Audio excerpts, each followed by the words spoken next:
Today we have Trent Gremillion. He's a native of Sulphur. He's the head researcher at the Calcasieu Parish Clerk of Court's office, and he's the author of 3 books, Lake Charles, Louisiana, Past and Present, Postcards of Lake Charles, Louisiana, and the Lost Indian Mounds of Calcasieu and Cameron Parish. And today he's going to talk about the Indian Mounds of Shell Beach Drive. So without further ado, Trent Gremillion.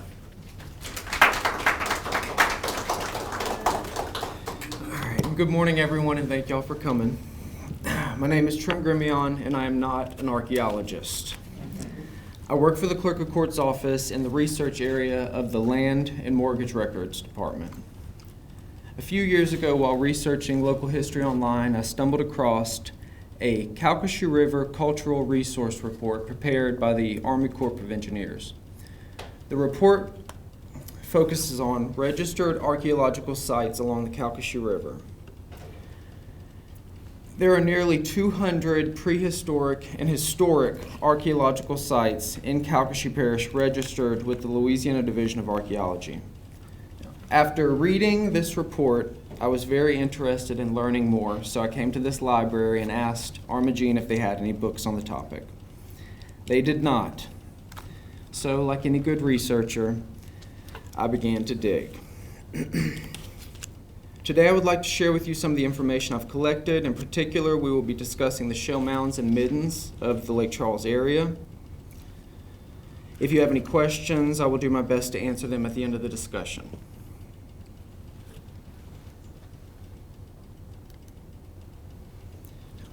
The earliest account of Indian sites in southwest Louisiana is this map of the state of Louisiana published by William Darby in 1816. The map depicts shell banks on Calcasieu River near Lake Charles and on the Sabine River as it enters Sabine Lake. You can see on the south end of Lake Charles they have it labeled shell banks, and there's also a very large shell bank covered with dwarf trees on the northern end of Sabine Lake. The first written account of shell mounds in the Lake Charles area comes from Americus Featherman's account of shell middens in Lake Charles circa 1871.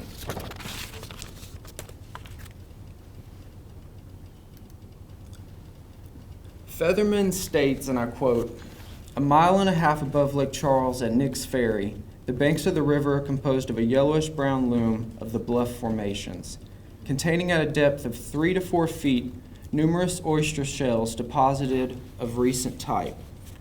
The same shell deposits also exist at Gosport, where oyster shells were found at a very shallow depth during the digging of a well at some distance from the riverbanks." Featherman indicated that there were numerous oyster shell deposits 3 to 4 feet below the surface. Now, the shell mounds, also referred to as middens or kitchen middens, were the trash piles of prehistoric times.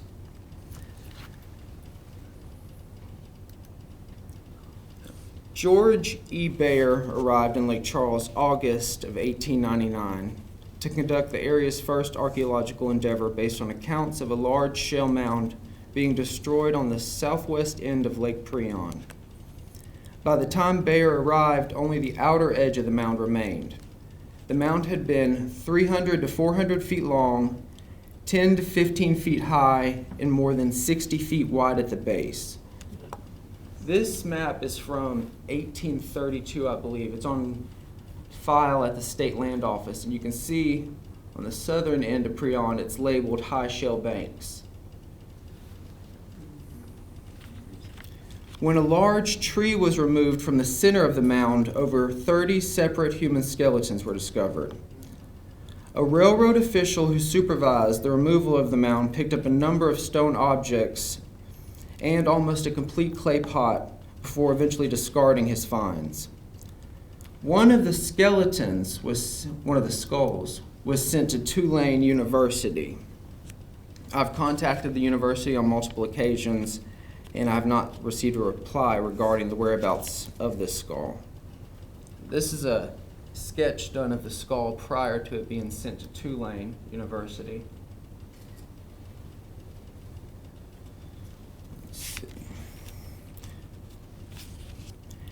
After examining the mounds at Prion Lake, Professor Bayer returned to Lake Charles. At the south end of the lake, 2 large mounds were located near the Barb family property. They were a total of 400 feet in length, running close to and parallel with each other. The south end of one mound had already been hauled away, and part of the east side was gradually being washed into the lake. This photo comes from the McNeese archives. I'm not certain if it's the Barb mound or not, but you can see, obviously, the mound was being eroded into the lake. Now, this photo of the mound comes from the Lake Charles newspaper, The American, in 1896. It's titled "Shell Bank on South Bank of Lake Charles." Bayer's excavations produced 3 human skeletons at the Barb site, all found at the base of the mound in close proximity to a fire pit containing fish and turtle bones. All the human remains were in such a state of decay that safe removal was impossible. Rumors of fever and talk of quarantine caused further research to be suspended.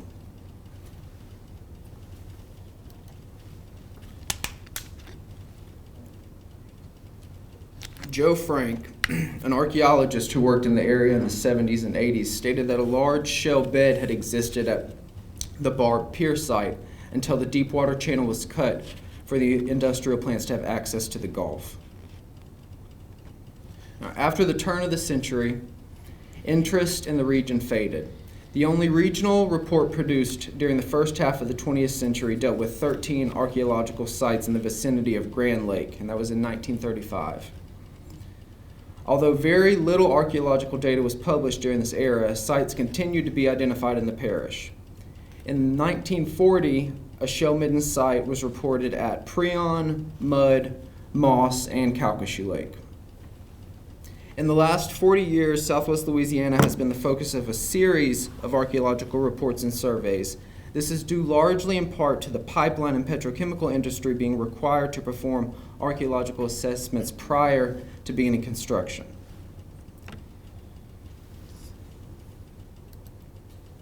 And this is an image of the Barb property. This was taken in 1929, and you can see some shell on the shoreline.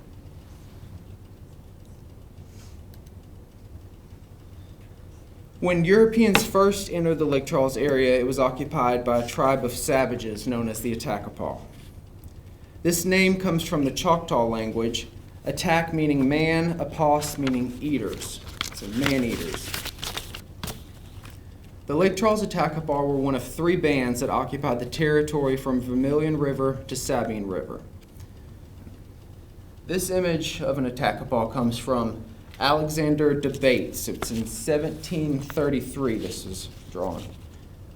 Alexander was a French engineer and military officer who lived and worked in New Orleans much of his life.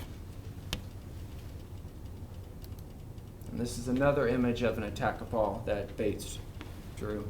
If you look closely, you can see a little mouse pouch, I was told, is what that actually is in the photo. The first European contact was made with the Lake Charles Band in 1802 when a French military force under General Milford, a French officer who was adopted by the Creek, camped at an inland pond or lake, which is believed to have been Lake Charles. At this time, the Lake Charles Band of Attakapaws consisted of 180 people and was led by a former Jesuit priest. The chief informed Milford that his followers represented half the total population. These Attakapaws had their first major contact with whites who began migrating into the area in 1817 and 1819. In 1917, J.O. Dyer collected information on the Lake Charles Band. This information was later published into a book entitled The Lake Charles Attakapaws. For food, the Attakapaws of Lake Charles existed on fish, hunting, and gathering. Fish were speared, trapped, poisoned. Alligators were speared, and oysters were dragged from the bottom of the lake using poles interlaced with vines.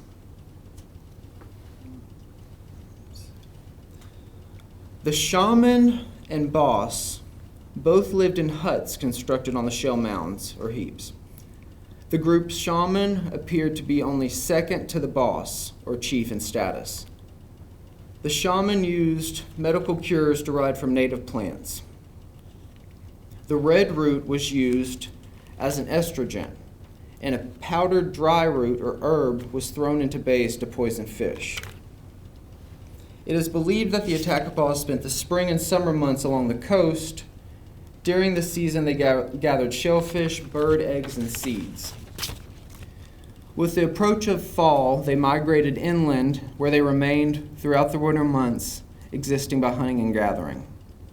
Like many native people, smallpox was a major factor in the deterioration of the Lake Charles Band.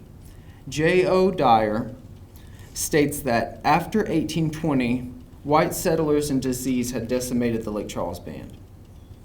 In 1885, with the purpose of recording the language, field workers, the Attakapaw language, field workers from the Smithsonian Institute visited Lake Charles. They also came back in 1907 and 1908, at which time several families were living in an old village at Preon Lake. In 1970, H.F. Gregory contacted local archaeologist Joe Frank. Mr. Gregory was in possession of a document that indicated several Native American families were living and running a sawmill in the Moss Bluff area in the 1880s. The sawmill was called Wartell's, a known Attakapaw family name. The Marksville culture, which dates to AD 1 to 400, is evident through pottery found at several sites on the Calcasieu River, above and below Lake Charles. After the Marksville period, there is no clear cultural history in the area until European contact with the Native Americans. Now, the Bell site. That is the Bell site right there. This site you may know by a different name or may have even visited. The site was first brought to the attention of the Louisiana Archaeology Society after European glass trade beads were discovered during the widening of an interstate off-ramp. This location is one of the few sites that has been excavated in southwest Louisiana. It supports both prehistoric and early American occupation. In 1974, the summer of that year, Southwest Louisiana Archaeology Society, Inc. secured permission from the Bell Estate to excavate the location known as the Bell Site. Colonel Howe visited the village in 1817, at which time 40 huts were located on the northwest corner of Charles Lake. Later, this site became a military post, circa 1829 to 1832. Known as Cantonment Atkinson, named for Major General Henry Atkinson. The fort eventually became the home of the Thomas Bilbo family and the present location of the Bilbo Cemetery. The cemetery was utilized in April of 1848 when one of the Bilbo's 9 children, 8-year-old Margaret, died tragically. Rudolph Krauss indicates that the location of the fort commissary was utilized as the family cemetery. The fort building remained in use by the Bilbo family until circa 1900, when it was demolished to make way for the Bell Lumber Mill.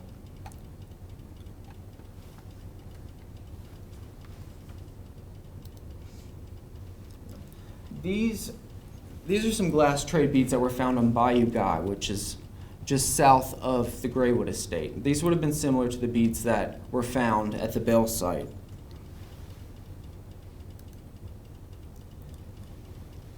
This is a map showing the excavated area at the Bell site. They dug a few test holes to try to figure out where the midden at the site actually started. So everything below the dotted line is where they believe the midden was. The squares are the actual excavation pits that were dug during the process. And this is said to have been the typical, type of huts that these Indians were living in on the lake at that time. And this is a map from the State Land Office, 1830, it's dated. It shows the location of Cantonment Atkinson. And this image from the early 1900s shows the lumber mill. And it's actually a panoramic. When you slide over it, you can see at the bottom down there the location of the cemetery.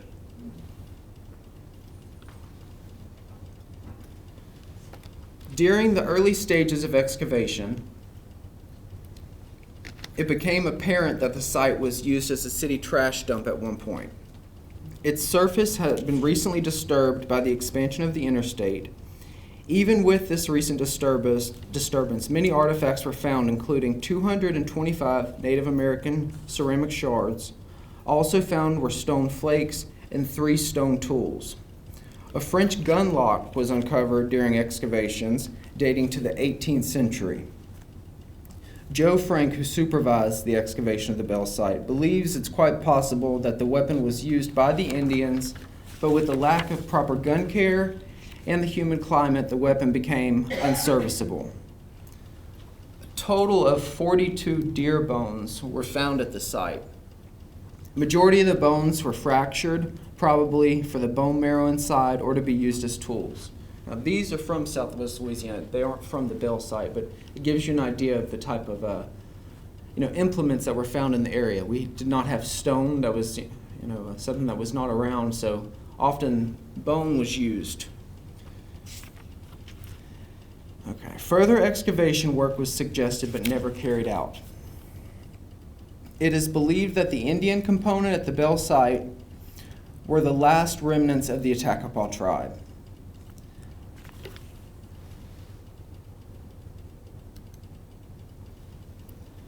A more recent discovery, now lost, is the dugout canoe recovered from Piton Coulee. During construction of Piton Coulee Pump Station in 1958, a cypress log dugout canoe was recovered 14 feet below the lake bed. The canoe was in a remarkable state of preservation. Clay pottery resembling rollers and reels still lined the bed of the canoe. So this is an image of Piton Coulee, circa 1910-1920.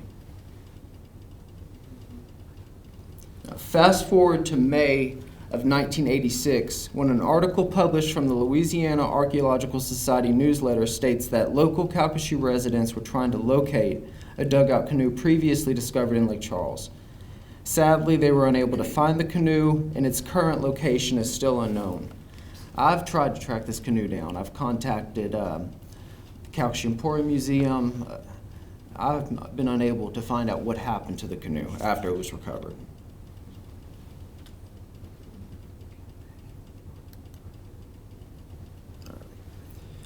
Perhaps some of the most interesting Indian artifacts were found at the Mathis Alkali Works. In June of 2006, a Miss Barbara Lindell of New York reached out to the LA Division of Archaeology about some artifacts her father had collected in 1942 while working at the Mathis Alkali Works. The collection included 5 artifacts believed to have been found during a demolition of a shell mound at that site.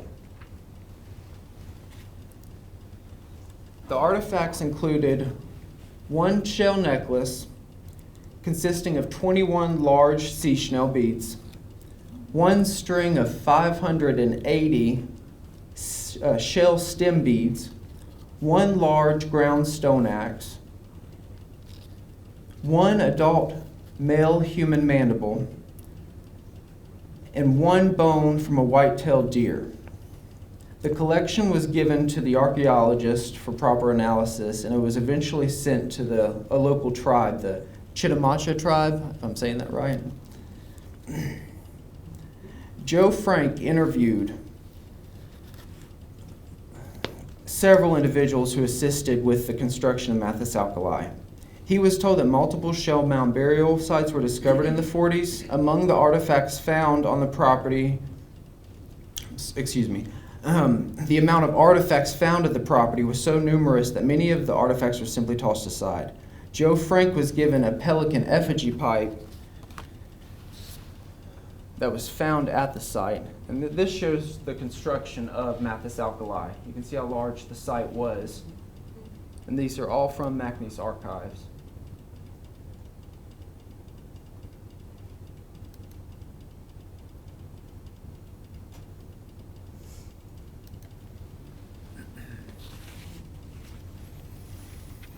And this is the effigy pipe that was given to Frank by one of the workers.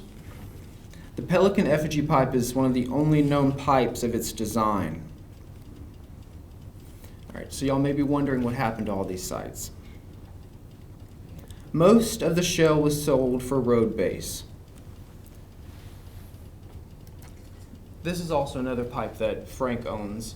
This was found at Coon Island, and it's just a small piece of the pipe.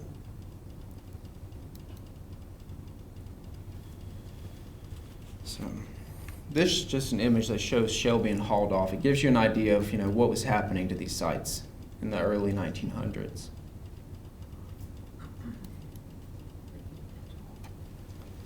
From Ancestry.com, we find that in 1919, Clara Pujo Barb sold the last of the shells at Shell Beach Drive to support her family. The same year, the police jury purchased several shell banks on Calcasieu River. This is a map on file at the clerk's office. This would be, I would say, just south of the Graywood area on the old branch of the Calcasieu right there. You can see a shell bank there, there, and there. And it says the old Shatlock home was located near these mounds. Is it? It looks like Shatlock. No, they're two different names, Trent. Okay. It's not Shattuck. It's not, I didn't think it was Shattuck. No. Okay. A newspaper article published in December of 1943 speaks of the amount of shell being auctioned off in the area. Over 5,000 cubic yards of clamshell was being divided into 4 contracts to comply with the State of Louisiana Department of Highway. The shell was to be dredged from sites along Bayou Shoe Peak, Black Bayou, and as far as Hecker.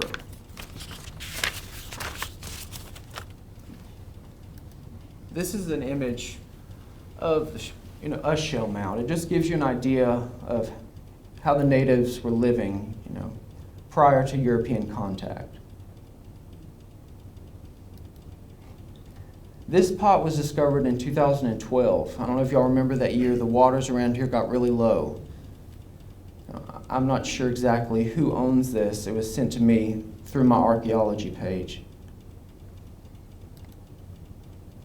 These are some of the artifacts we have collected on the Calcasieu River. I was told that this is a type of drill.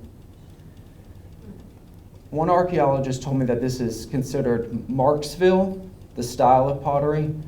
This is rocker stamp. And when you actually look at the piece, you can tell they almost, rocked something across to create that zigzag pattern. And then this is check stamp.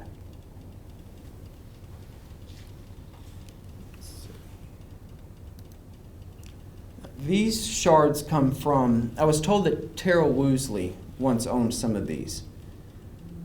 Or it was Mark D. Wentz, one of the two. Then these were all collected on Shell Beach Drive. Archaeological sites and artifacts are still waiting to be discovered. Native American pottery shards are often washing up along the ship channel, and arrowheads are still being found in places such as Bear Island and Rose Bluff. With the amount of industrial activity taking place along the Calcasieu River, it is easy to assume that many of these sites are being destroyed. That is why it is so important that we document and record these sites before they are lost to history forever. Thank you.